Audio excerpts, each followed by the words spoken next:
Yeah, can I just add on to that? Yeah, I think we are all aware that the Rohingyans, as UN acknowledged refugees, they can come here, but they are not allowed to work. So I think the Malaysian government can do more to help them. And I think there was one session which we attended in Parliament, where there was a representative from the United Nations. They said that give them work permits, let them work and earn their living here, and they can, and you can reduce the number of foreign workers by the number of Rohingyan refugees. That's one.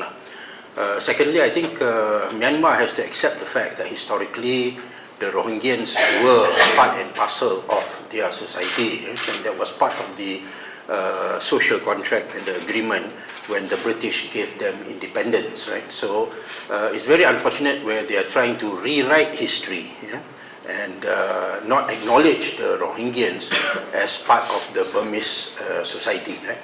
So I mean, if every country was to start doing that, and rewriting history and displacing all, members of the society who were citizens at the point of independence, then you will be faced with a major human tragedy, the world over, right? So I think what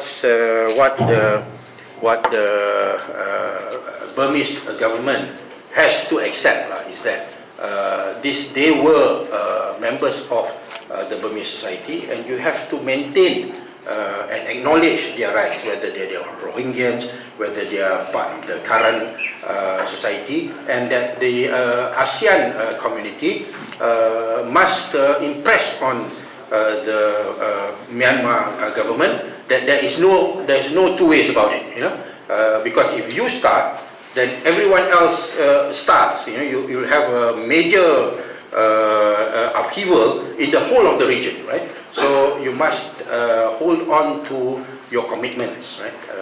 As far as the Syrian tragedy is concerned, what I need to say is that the victor, whoever is the victor, right? With victory comes a big responsibility, right?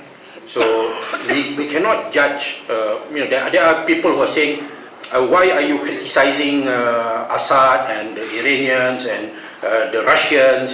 Because during the war, the ISIL were killing people, and so-called everyone else was killing one another, and so on and so forth. But once a city falls, right? Once a city falls, different rules come into place, right? Because at that point in time, the city surrenders or is in your control, and the victor must be responsible to ensure the safety of the common citizen. So when Aleppo falls, I think the international community must insist, Iran, Russia, and whoever else is in the formula, they must ensure that the common citizen is given his or her right? Because it's no longer a state of war. When a city falls, there's a cessation of violence, just like what happened in Bosnia, Srebrenica. When the city falls, you cannot go on killing. This is the international law on war, on human relations, and so on and so forth, right? So the international community must hold Iran, Russia, Bashar al-Assad responsible for what happens to the citizens of Aleppo after it's fallen.